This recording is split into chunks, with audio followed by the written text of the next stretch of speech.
All the content contained in this webcast is for informational purposes only. The investments and strategies contained in this webcast may not be suitable for you. Please consult your own independent financial advisor before making any investment or trading decisions. Good morning, traders and investors around the world, and welcome to Monday's edition of PremarketInfo.com, where we prepare you for the most important hour of the day, the first hour. Well, there, Dennis, we got a little bit of a rally going here off that weak close on Friday. I'll tell you, Joel, we got a lot bigger rally going because we got down, to believe it or not, to 1262 in the S&P futures overnight. 1262. Trading 1276 right now, so we've actually rallied 14 points off the low. So if you're coming in late and you see we're up 2 points, you're like, oh, nice little quiet open. It hasn't really been that quiet. We've really had a nice rally off the lows here overnight. Okay, looking at that 1262 level, looking at the front month contract, which rolls over the ADS, you had a double bottom back in the beginning of the year on the 6th and the 9th of January at 1261 and 1261.50. Wow. So that looks like someone stepped in just a buck ahead of that level. Looking at the high, Dennis, 1278 and a quarter. I have absolutely nothing there, Dennis. We have a lot of air in this thing up to 1285. That's what I'm looking for as a stopping point once we get rocking and rolling to the upside. Coming back now, Dennis, that we're holding the close and the low from Friday, you have to keep an eye on that area. That's going to be good support. Look for some trading around that area. Moving on to the Big Ten, Dennis. Apple gave some of its gains up on Friday. Yeah, Apple had a real rough day. Obviously, the stock had been moving up pretty nicely before Friday.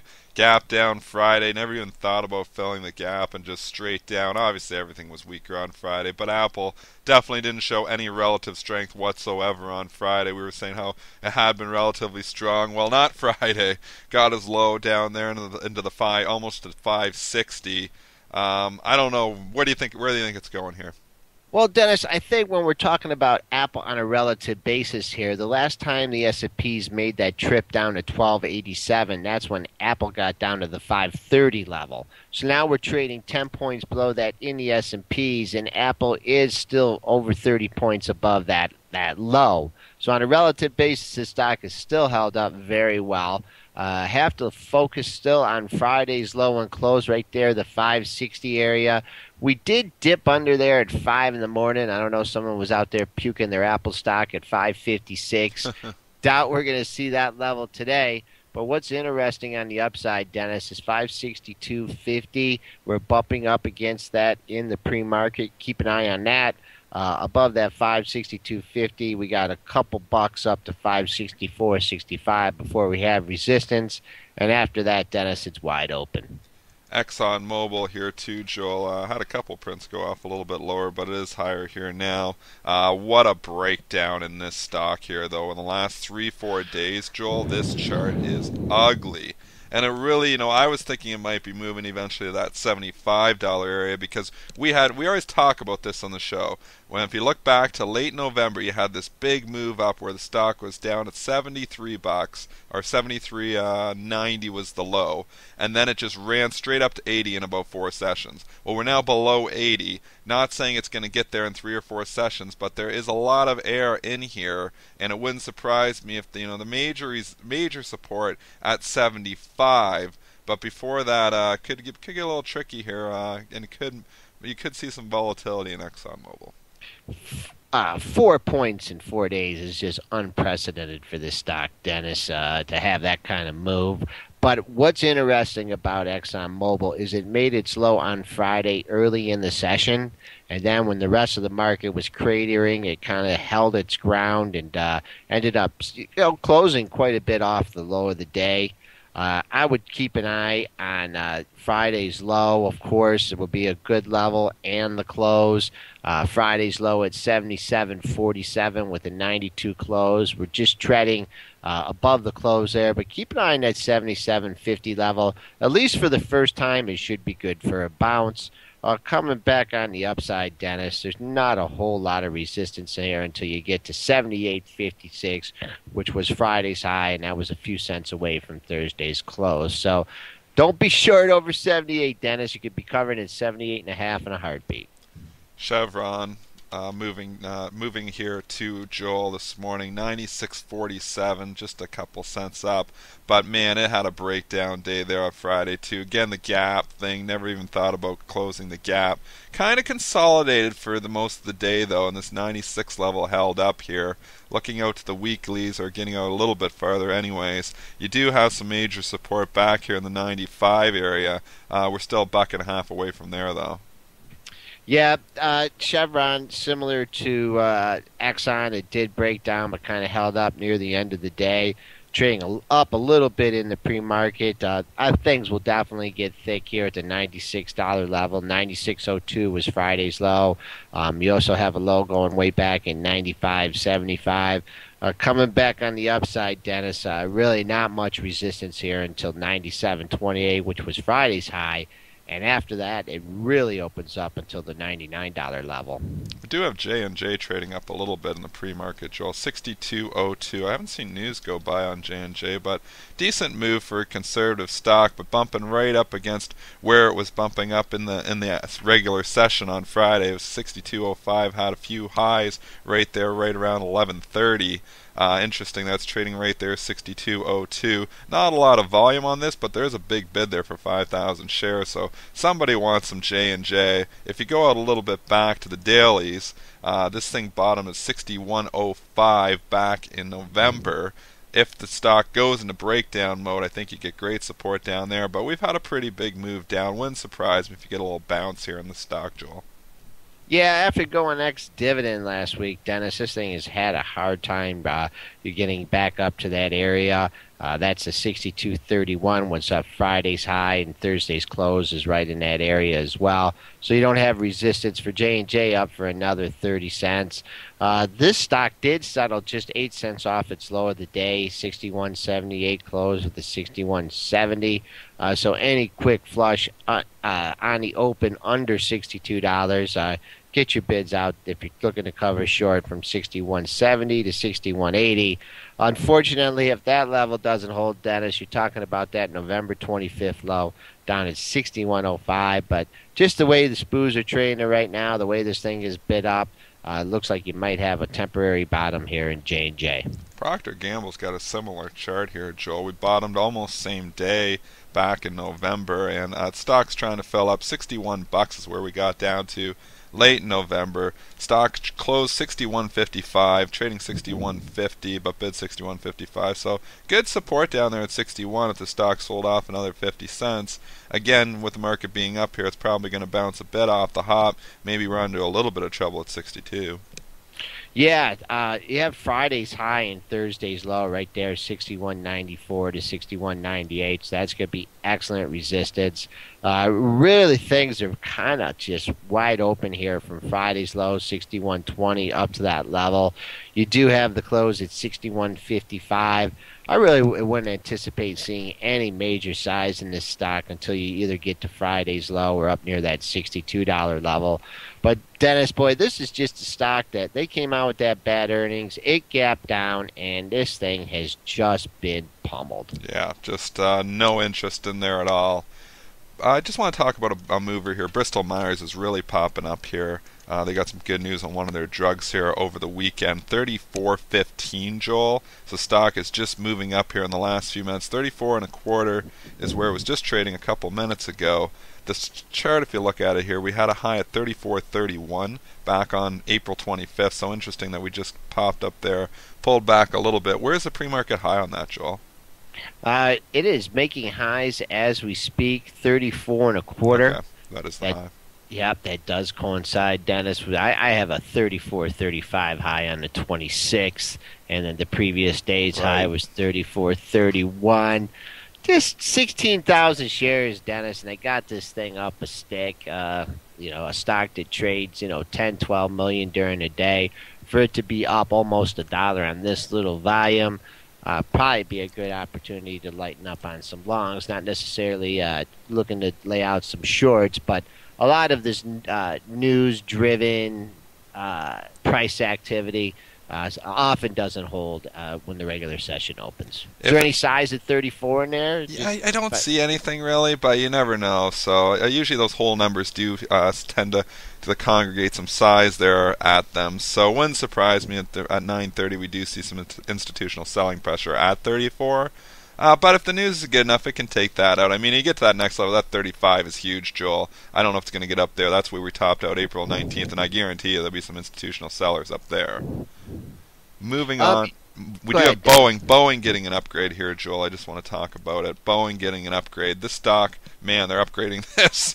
Stifle Nicholas giving it the upgrade. Stock was just looking terrible on the charts, but getting an upgrade, so it is getting a bounce, and it's up $1 here. This thing gets anywhere near 70, I think you're going to find a ton of sellers.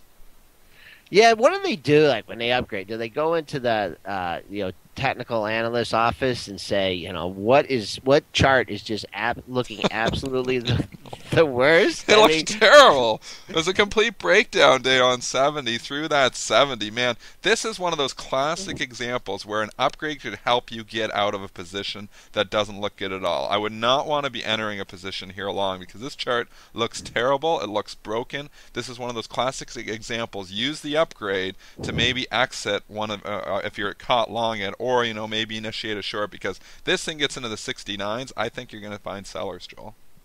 yeah, I look at that. Well, especially at Oh, 72. oh, Yeah, 70.09, 70.11. oh Those were the yeah. highs from Wednesday and Thursday. 68.88 was the high from Friday. We haven't been able to even touch that in the pre-market. Very little volume associated with this.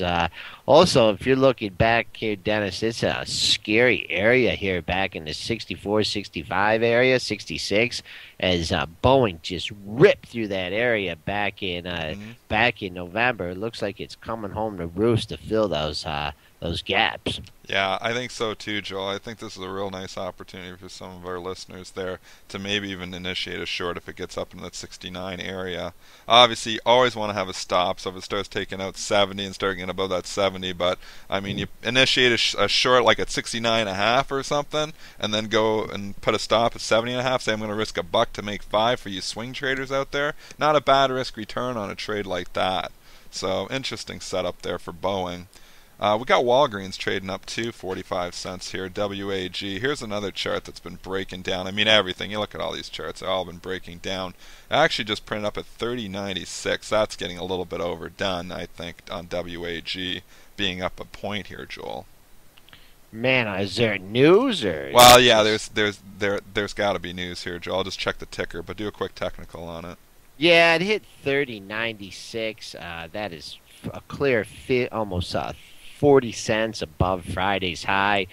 Keep an eye on 30.87, which was Thursday's high. So very little volume associated with this. Also, here's the scenario where you have a stock that trades 5, 7, 6, 7 million shares in a day. Now you have it up $1 on 3,800 shares. Buyer beware here at this $31 level. It's getting bid up a little bit too, but yeah, I'd agree. Buyer beware on that one too. IBM trading down the pre-market just a little bit here, 188.50, which is interesting considering that we are up on the overall market. Though that IBM chart's not looking good here, though, Joel. That one's another one that's breaking down. You're dangerously close to starting to get into an area where we had that big run up earlier in the year from 180 to 190. We basically went there in 3 days. Not saying it's going to go down in 3 days that quickly, but there's just not a lot of reference points in this area. You did highlight on the weekly outlook, the one reference point where we had that low back. I think it was 187. Maybe you can correct me on that. Was it 188.22? There was a low there on January 30th. Yeah, that's correct, Dennis. And we got to Friday. On Friday, only got to 188.60. So we'll keep an eye on from 188.60 down to 188.22. But Dennis, you know how I always said that my favorite stock, the stock that you had to own and keep your portfolio forever because they've reaffirmed guidance through like 2020 was IBM. Well, I am removing IBM from that list, and And guess what stock I'm replacing it What with? are you putting in there? What do you like, Joel? AT&T, man. Man, oh wow, what a stock this thing has been, eh? Yeah, I mean, it barely budged on Friday. 5.19 yield here at the $34 level gives you automatic downside protection to 32. This thing just won't go down. I don't know what the heck's going on with it, but 5%, I mean, where are you going to get 5% on your money, Dennis? Explain that just quickly, that downside protection of 32, just for our new listeners there, Joel. Basically, if you take 5% of 34, you get roughly $1.75 in price, and if you're going to be receiving the dividend, then that equates out to basically if the stock goes down to 31 and a quarter, or excuse 32 me, and a quarter, yeah. 32 and a quarter. Because you have received that dividend, because you have brought the cash into your account already, it supplements the drop in the stock Yeah, if price. you were to hold it for the next year and receive the full payment, right? You'd have Correct. downside protection of 32. And speaking of that 32, man, that was a nice number too. Obviously, that ain't coming into play, but definitely one to keep on your radar. Everybody likes yield in this market. The market's just been obviously had a terrible month and a half here, so people are throwing out anything that's doesn't have yield and those high beta stocks and buying stuff like AT&T because this is a conservative issue. It's a defensive play with a nice yield. So stocks like this are coming into favor again. So that's why you're seeing AT&T hold up well in a market that's just terrible. Dennis, talking about a stock that had one heck of a ride on Friday, Wells Fargo, Dennis, got down to $30. I'll tell you that Wells Fargo, that $30 level is huge, Joel. I don't know if there's size there, but this is just classic support. You've got, I don't know how many bottoms back in February, probably 4 or 5 bottoms in February. You had one in March just above it at the $30 level. And then on Friday, we bounced off that as well. I think 30 exactly was the low. This is what you call classic support. If it was to take this out and start trading 29.5, I'd be real nervous. But if you want to try a low risk buy and buy it off that 30, but make sure you have a stop because there'll be a lot of traders playing that the same way off that 30. And this thing, if it started to take out 29.90, 29.80, it could fall in a hurry too. So maybe your trade is, you buy it off that 30 level, but make sure you have a stop in there. Another way to trade it too, Dennis, because you did have a triple bottom 29.85 to 29.95. Okay. So it's going to be thick all the way down, even if it gets through that 30. If you don't want to stick your neck out and buy it as it's going down, this is one of the scenarios where if it did break under there, went to 29.92, I would definitely have a stop at 30 in case it came back up, and then you're catching it as it's going up as opposed to trying to buy something when it's going down. Also, I just want to point out to our traders, there's minor resistance here at 30.54, but if that stock can get above and hold that 30.50 level, there's just nothing in there, Dennis, till Friday's high. That was a huge move in the stock, and what I've noticed in this Wells Fargo in the past is a lot of times when it rips through an area, on the downside, when it comes back on the upside, it does the same thing. But just to close out the show, Dennis, you haven't beat me up at all on my Facebook, and I've been mercy on you. you have. The people on Seeking Alpha haven't, but you have, Dennis. Friday's low, 27.39. The all-time low was 26.83. Guess call at the $27 level if you folks absolutely are trying to stick your neck out to buy it. There you have as a reference point. Coming back on the upside, if you want to buy it on strength, it gets above 28.09. I think you got some room up to Friday's high at 29.15. Yeah, Joel, I think this is one that just keeps drifting lower. It's actually trading down here against down 8 cents in the pre-market. The relative strength, this is the exact opposite of Apple. This thing just has terrible relative strength. Every time the market sells off, seems like this thing sells off twice as hard. So But eventually it's got to have a bottom somewhere. And then we had the short squeeze. We talked about it that there was going to be a short squeeze eventually. I think you got a pretty good squeeze on Thursday when the stock went from that 27 to 29 and a half. All the shorts puked out. They're like, "Oh, I got to get out." And basically in an hour and a half, the thing rallied 10%. So it has come down. It has basically almost gotten back to that support area. But that's the way you trade. You have a reference point. If it takes out your reference point, you get out. So always just know where your out is, and then you can't get hurt too bad. But it's when you end up buying the stock and then letting it go through the first support, and then letting it go through and letting it really get against you, and all of a sudden your trade becomes an investment, and you're in a whole world of hurt. So that's what you don't want to happen. Yeah, it did hit 27.10 in the pre-market, Dennis. So that's very close to that 26.83, which was the all-time low. SPOOs are just keeping their head above water here, being slightly positive after getting pounded on the close. I would keep an eye on that 78.75. That's been the session high so far.